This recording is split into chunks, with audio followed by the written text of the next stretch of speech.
Welcome back to another episode of the Baker and the Banker podcast. I'm Jenny Keller of Jenny Cookies, and this is my mortgage guy, Dan. We're all about mamas today.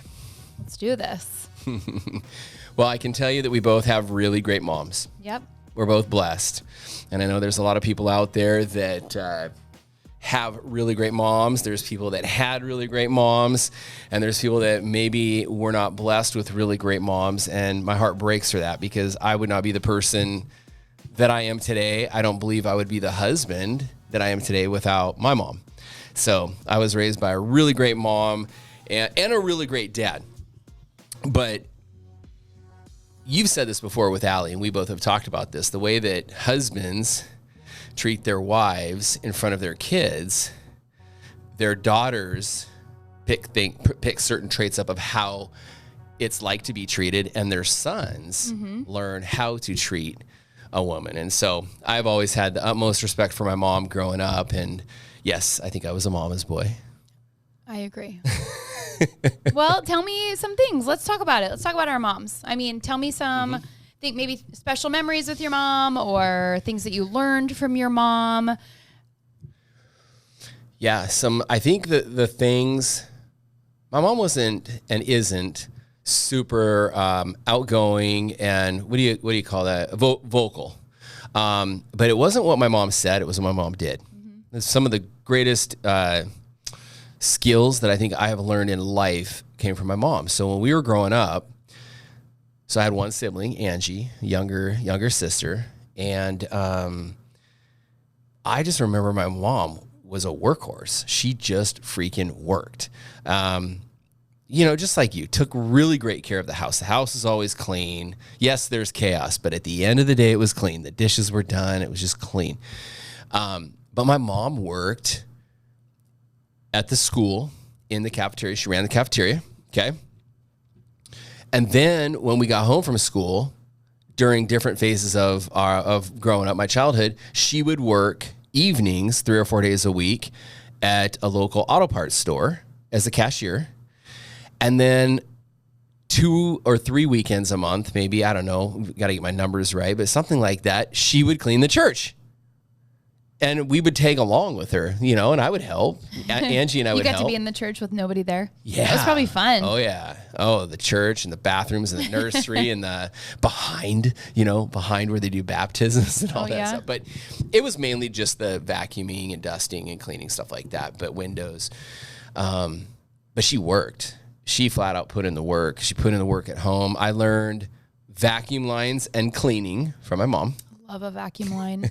Don't like carpet anymore in my age, I guess. But when I had carpet, I don't want to say I learned how to lines. make great vacuum lines. Yeah. I learned the importance of. You used to give me good vacuum lines. The importance of good vacuum lines, and then the importance of what it means to have dishes done for people. I know with you.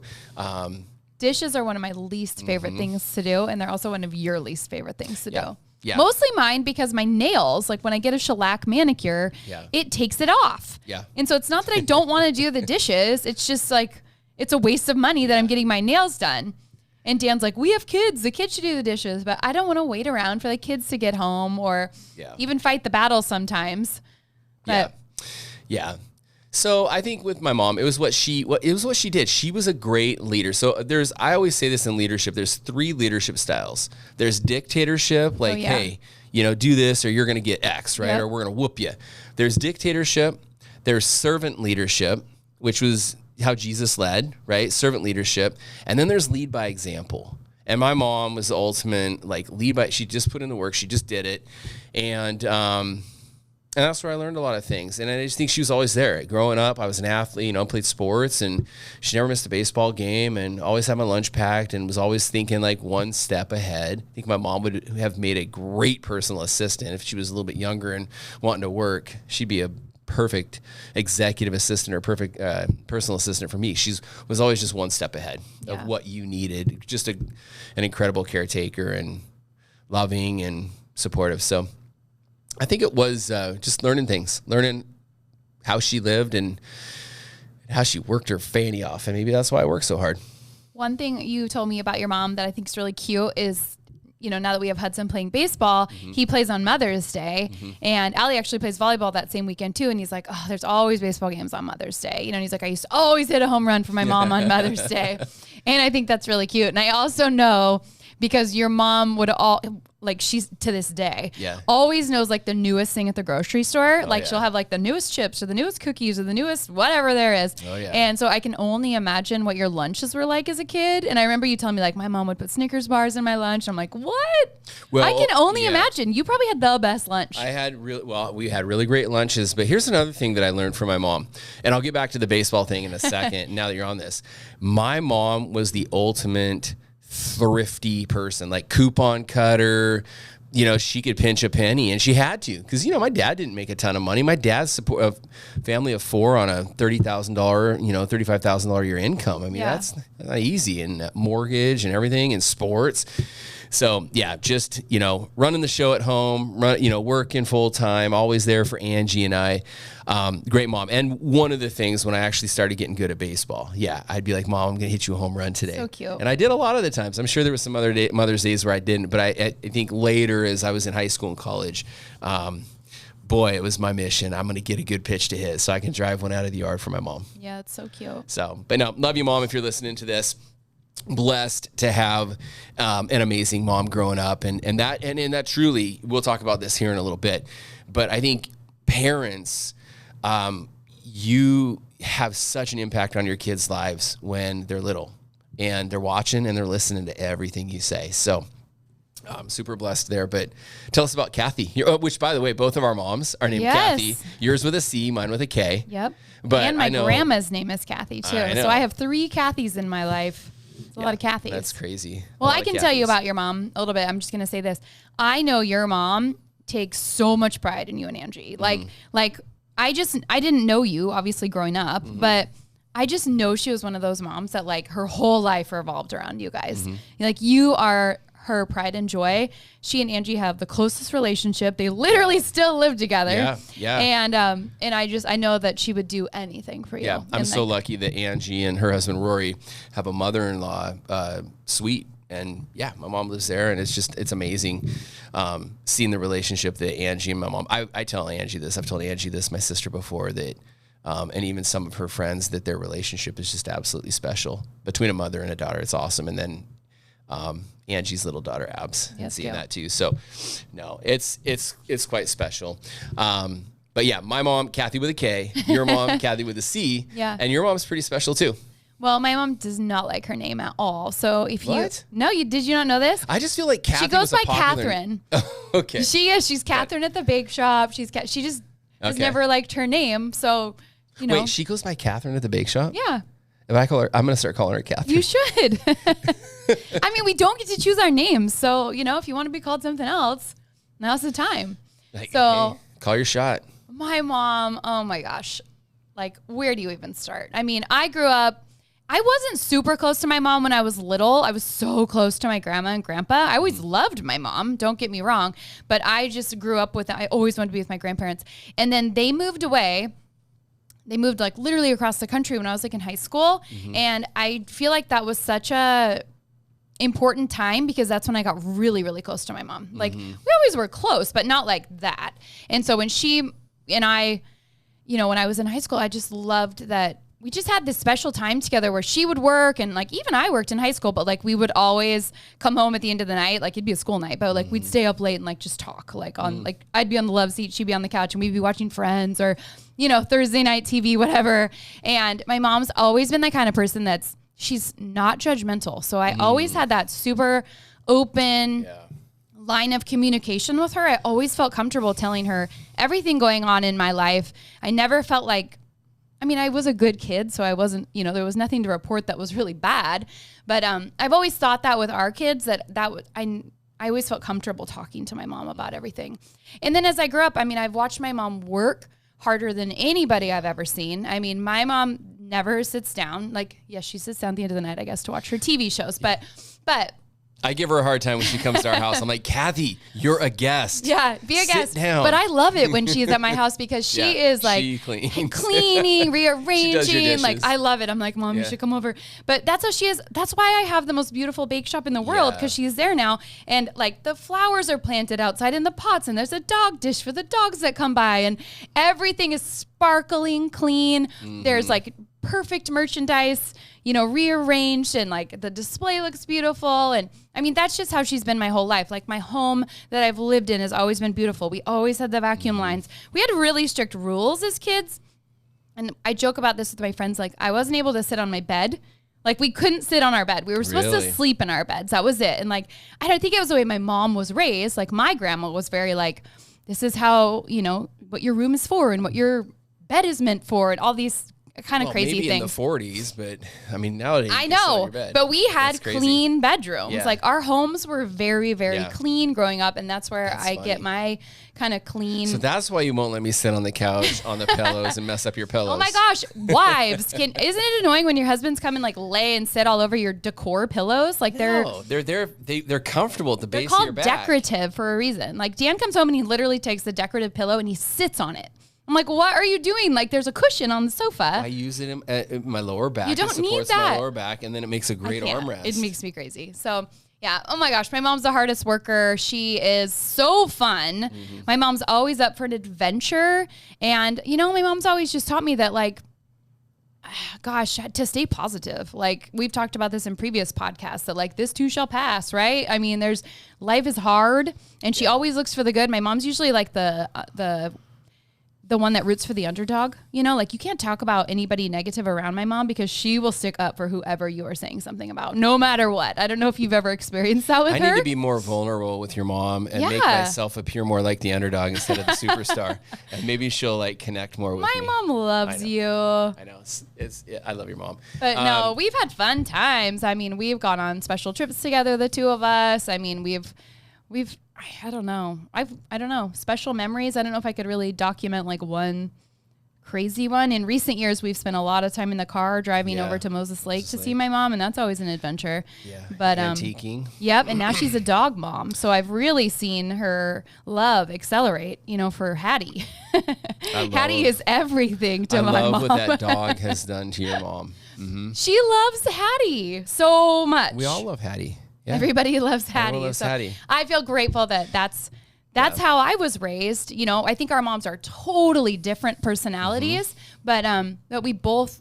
So think about it this way. This is what's unique about this. So you have your mom and things that happen in your life and how your mom impacted your life, right? And still does.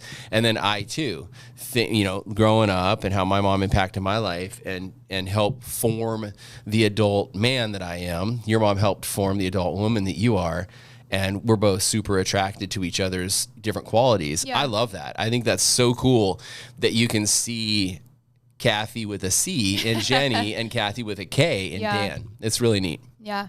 Well, they set you up. I mean, you still have that relationship with your mom where you can call her. Same with me. Like, I still have an open line of communication with my mom. I can tell her anything. She knows everything.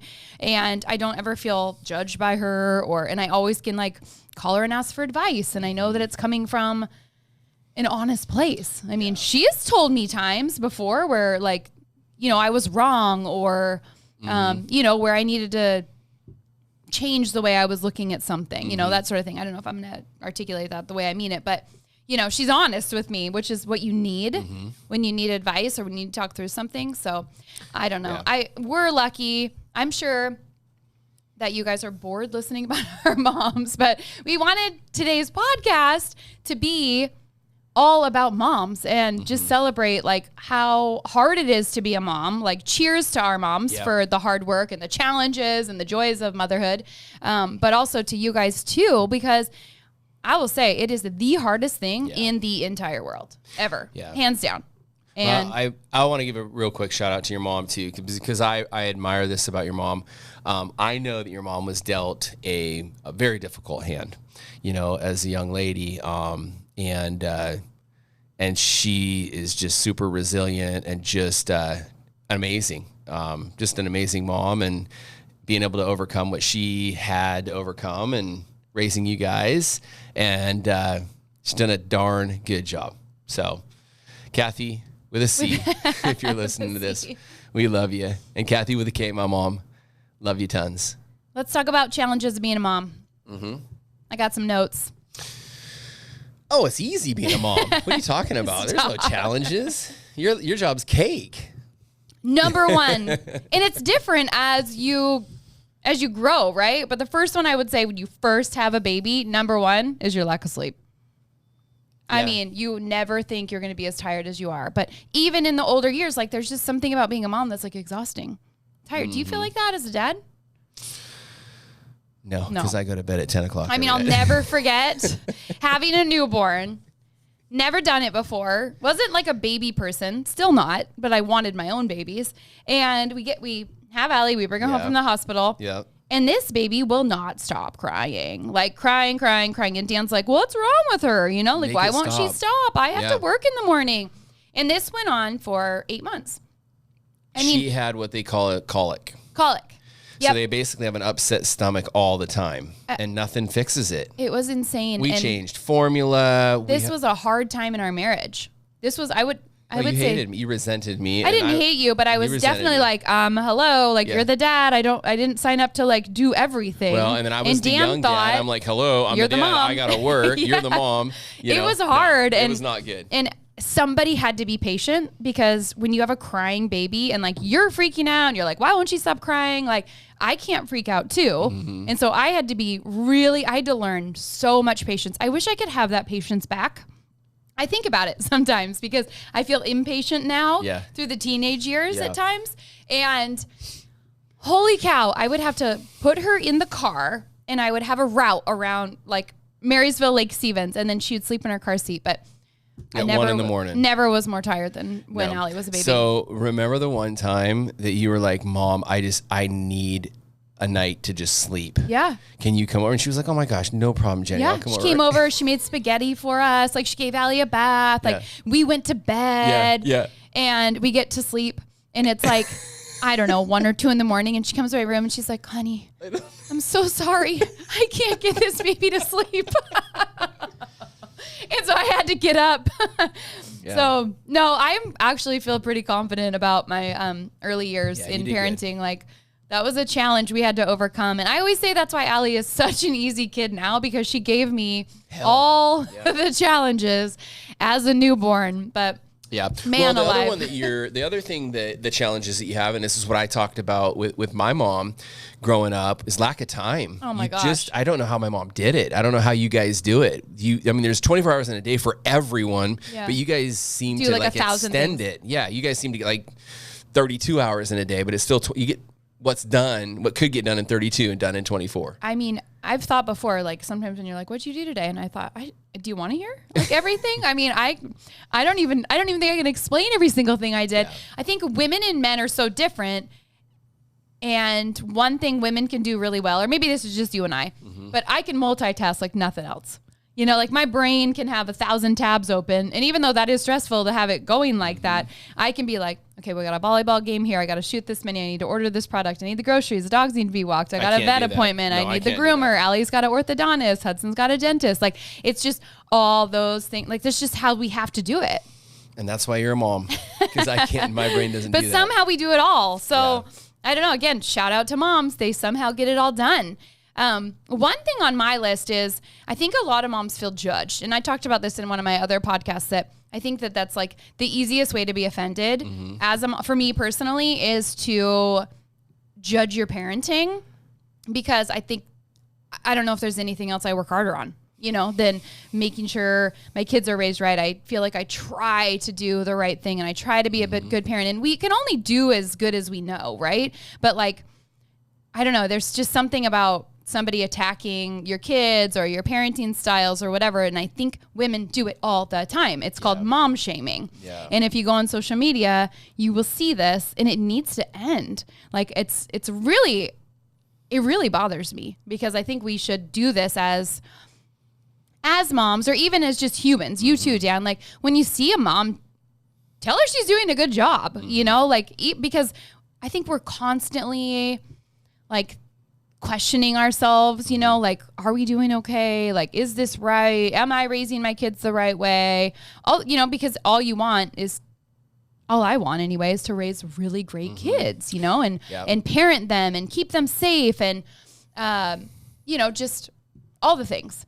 So I'm going to give you guys your challenge in the middle of the podcast, but I feel like that's a big one for me, that it's so important to build up the moms around you, whether that's a girlfriend or a friend or your mom, like, thanks, Mom, for all the things you did. But just as a community, like, telling others, like, instead of ripping them apart, because it's just so easy to judge other people's parenting. Well, I can tell you this, every person's different. Every mom and every dad is different. And every kid is different. Yep. And then you get the different circumstances that every kid brings to the table, whether it be behaviors, whether it be some challenges physically that they might have, mentally, stuff that they pick up at school and bring home. So, my biggest thing on all of that, you guys, is life is too short to be doing that, number one. Number two, I'm a big Jesus fan, and that's not what was that? Right. What would Jesus do? That's not what he says is to, I think there's a chapter in the Bible in like Matthew where he talks about when he's talking to the Pharisees, with throwing rocks, when you live in a glass house, like, there's just, hey, everyone's doing their best, and who's to say that your style would help someone else out or that you're better than someone else? We were on a walk the other night, kind of talking. You brought up this mom shaming thing, and I was like, really? I was like, dude, geez, chicks need to chill out. And, I was sitting there, we were walking, and I was thinking, and I was just like, I feel like, because I've seen this with, when we were younger as parents and with friends of yours and just even acquaintances, that you're trying to raise perfect kids, or you're trying to appear that everything's perfect and everything's going great, and you're going to raise the next, Michael Jordan or Sue Bird or whatever basketball player or whatever. And of course, like when I was a younger dad, I come from baseball. I coached baseball at the college and semi-pro level, and when you popped out a boy, I'm like, he is going to be the next Ken Griffey Jr. Like, this kid's going to be a stud. And he liked baseball, and then he got to the age where he could care less about baseball, and I kind of was like bitter about that. But then I grew, and I was like, you know what? I'm okay. Whether or not he plays baseball or loves baseball or makes it to the pros or never makes it to the pros, I really don't care. My job is to be in the moment. My job is to parent. And I think that's really big. And so what we were talking about on our walk the other night is parent in the moment. Love the process. Do the parenting process, which is the day-to-day activities. And I think just like with business, just like with sports, if you focus on, I was talking to Hudson about this the other day, don't focus on trying to go 4 for 4 in the game or winning the game. Focus on what you need to do today so that when you have the opportunity to hit the ball in the game, or the opportunity to go 4 for 4, or the opportunity to win the game, that your preparation has put you in the spot and has prepared you for the best outcome. But don't put all that, moms, don't put all that undue pressure on your shoulders to win the game. I know. When you don't have to win the game. We just don't know when we're young. Like, I can relate to that, because when you're saying, like, are you talking about me being the perfect mom? Because I think I tried when we were little. Yeah. Like, my house was perfectly clean. Like, my kids were always perfectly dressed. I, threw the perfect parties, and I wasn't trying to be perfect. I think I was just trying to do it right. And you just don't, like, you get to the point where you're like, you know what? It's not real to have like a perfectly clean house all the time. Like, it's just not realistic. And those perfect clothes are going to get muddy within 5 minutes if you have a boy. Oh, and by the time they grow up, they don't want to wear anything. They just wear athletic clothes every day, and totally. So cut yourself some slack. Yeah. So if you're a young mom, definitely like be in the moment. Yep. Live in the moment, work in the moment. It's a lot. It's stressful. And it's just undue stress, So let's talk about the joys, though, because the joys far outweigh the hardships. Well, I love this first one, which is unconditional love. And you hit it right on the head earlier. I mean, there are some people out there that are just, and I've seen them and I've witnessed them, and whether it's in the news or even in real life, just horrible moms. And their kids, Yeah. no matter how horrible they are, whether it be alcohol or drugs or just an absent mom or dad, whatever it might be, their kids adore them. That's unconditional love. That's the love that we you have. love them because they're your mom. That's it. Yeah. And so, and then their unconditional love for us. Like, I haven't been the perfect son. And my mom, I mean, I should call my mom way more. I should spend way more time, and I will. And I drove out and saw my mom 2 weeks ago. And you're like, you did what? I did. I was yeah. like, that's so good. Yeah. But my mom will love me unconditionally, whether she sees me one time a week or one time a month or one time a year. Yeah. And that's a sign of a really great mom. Yeah. And so unconditional love, I think one of the joys, I know you and I have seen this in our kids. Like, Allie's a little bit more further along than Hudson. Just the joy of seeing him grow. Oh my gosh. And grow and learn. Like, one of my life's greatest joys has been watching Allie play volleyball. Yeah. Like, she started as a third grader, and she's going to go into her senior year. And I'm going to have a hard time, you guys, this fall. I'm not kidding. I might cry at the games or something. And I'm not even emotional. But like, the thought of it being the end of that, and not that like she's this pro volleyball player. It's not even that. It's just watching your kid get like better at something that she's passionate about and loves and enjoys. But like, I have so much pride for her, and I'm so excited for fall, but I'm going to be sad. You showed me a picture of her the other day. She was probably like 7 or 8 in her little glasses. At the Oh Boys my and Girls gosh, Club. yes. I kind of be like teary-eyed even talking about Yeah, it now. super cute. But same with baseball. Like, it's so fun. Like, I sat at Hudson's baseball game in the freezing cold for 2.5 hours. But there's nothing like seeing your kid get up to bat and then just crank a ball out of the field. And it's like, yes, I was just alone, or I would have really... My biggest joy with Allie relative to volleyball is how much fun she has. Yeah. She really, and Allie's not going to go play college volleyball. It's not like Allie's some pro superstar volleyball player, but when she goes out there, she has a ton of fun. And you guys, that's what it's about. Your kids don't have to be in the NBA or the NFL or major leagues. Sport is all about having fun. Yeah. Make sure you're having fun. And then, I mean, even beyond sports though, like, it's so fun to see your kids turn into like their own people. Like, Allie has such a unique personality. Like, I love her personality. She's so fun. Both of our kids are funny, and I love funny people. So I love that we raised funny kids. Because of your network. Like, I think she adopted some of your personality. I've always said, like, I only take friends. on funny friends. Yeah. Like, I love to laugh. Yeah. And I think she's exposed to that. And she's really funny. And I think that's why I love to be around my kids, because Hudson's super funny too. Like, Hudson will say things, and my mom and I will just die over like the things that Hudson will say, because he just will throw something out and you're like, what? But no, I love their little personalities, Allie's interests. I mean, what she's into, what Hudson's into. Like, it's just fun when you have these little humans and they grow up and they're like now like little friends. Yeah. I love that. I mean, just the memories alone, like, bring you joy as a mom, like things that you can look back on. And I have the worst memory. I always tell Dan, we are going to be The Notebook. And I don't even think you've ever seen the movie The Notebook, but I swear, like, that's going to be our life, where the guy has to tell. You're going to lose your mind? Not lose my mind. It's your memory. I have a bad memory. It's like after... I don't remember much from like college on. And then I start to think, like, even when our kids are little, I start to forget things. So I took a lot of pictures. I took a lot of video. Do you remember how we met? Yes. How did we meet? We met at the gym. Okay. You got it. But anyways, just those memories. So take the photos, you guys, take the videos. It's so important. I don't know.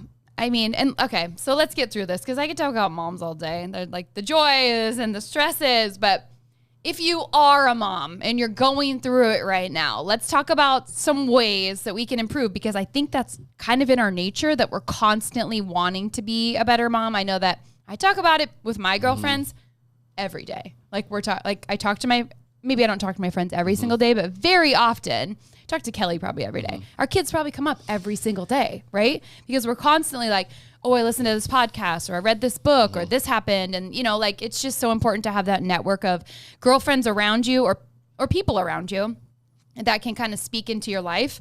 And you and I were talking the other day, and I said, like, I don't have a lot of friends that have boys, like boys that are in the same age as Hudson. You know, like most of my friends have younger kids and girls. And girls. Yeah. And so I mean, we talked about our new neighbors last week, and we were excited that they had all the boys, you know, because I think where can you find good advice, you know, from people that have walked this road before? I think that's important to find, because again, we said like what works for one kid might not work for another, but it is nice and reassuring to hear from other parents like, hey, we've been through this too, you know, or we've walked this road, or this is a normal thing for, you know, you to experience. So well, here's what I think in regards to advice to moms. I think if you got to be crystal clear on your purpose, and you have to understand as a mom, your purpose is to raise future adults. Yeah. Like I learned this a long time ago. My job is to not, and I told Hudson this today. He goes like, Dan, I'm going downtown. He goes, Dad, I'm going downtown to, it's 80 degrees today, right? Yeah. And he goes, we're going to go down to the pier and jump off the pier. And this is the Edmonds Pier. This is a huge pier. And there, you know, obviously he jumps off the outside of it and it's out into the ocean. Like makes where me the ferry so is. nervous. And I hate it. And like I was every other mom probably. I go, no, you're not, dude. You don't need to be jumping up. One, you're not supposed to do that. You can jump off the rocks on the side of the pier. That's fine. That you don't idea need too. to be doing that. You don't need to be doing the pier. And he goes, Dad, come on, why? And I go, cause, dude, I need a friend in 5 years. Yeah. I'm going to need a friend in 5 years. And I don't necessarily want to be wheeling you around in a wheelchair in 5 years, bud. You dive off that pier and you hit your head and it's happened before, you're done. And so I tell you this because I think as parents, but let's just talk about moms, our purpose is to raise adults that will not just be able to survive in the world, but thrive in the world. Yeah. And so just like, you know, at the beginning of today's podcast, we were talking about my mom and the things that my mom didn't like preach at me or teach me verbally, you know, a certain level of standards and skill sets and stuff. I picked that up by watching her. Yeah. She led by example. So I would say, moms, be crystal clear on your purpose. Your purpose is to raise kids that are equipped to go out and thrive in the world. Now, what is that? The next part is developing a list of standards, skills, and things that'll equip to them. And we've talked about this before on the podcast. I think if you want to be a great parent, it starts with you. You got to improve yourself. And that's why I'm so big on self-improvement and personal growth. I think that's important. So moms, if you are wanting to improve your game, start by improving you first. Your kids will follow. Yeah. My kids make fun of me. They call me Mr. Motivational Dan. They will remember this in 10, 15, 20 years. Some of the quotes, some of the inspirational sayings and things that I said. Yeah. It might be annoying and cliched right now, but it's going to rub off on them. Yeah. My list was basic. Love your kids unconditionally. Be there for your kids. I mean, you'll never forget your kids' faces when you show up in their classroom at school. Like I was famous for this at North Shore when our kids were little because I didn't often go to a lot of the things throughout the year. So guys, if you're listening, it's like almost the end of the year. Here's a little tip for you. If you did not go to the school, go to the school now before the end of the year is over at lunchtime and bring a Happy Meal. Oh, no way. For your kid? Yes. They'll be so happy, or Chick-fil-A or whatever your kids love. Can you bring a Subway instead of a Happy Meal? You could, but like I don't know. That our kids are old now, but I always did it around like this time of the year. I would go get Happy Meals for the kids, and they're just so excited. They love having you at their lunch table. I will never forget that. Like I will never forget my dad showing up to the lunch table at Grace Academy. I don't know how, like in the middle of the lunch day and sitting down with my friends and talking, and I don't know, it's just like a core memory for me. Cool. And so I think that's just a little extra credit. I think if you're getting to the end of the school year and you're like, shoot, I didn't volunteer as much as I should have, you can go save the year by going to have lunch with your kids. When they're little. I think it's really, really special. Dan already hit the other one. Be a good role model. You know, like you have to model the behavior that you want in your child. And it doesn't mean they're always going to do it, but you know, it's a good place to start.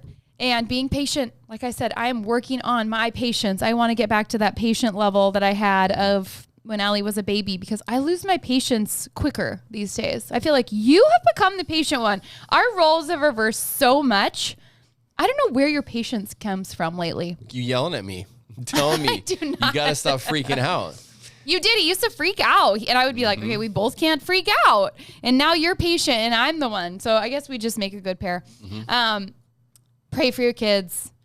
I pray for I have a rotating list of like tops on like my number one.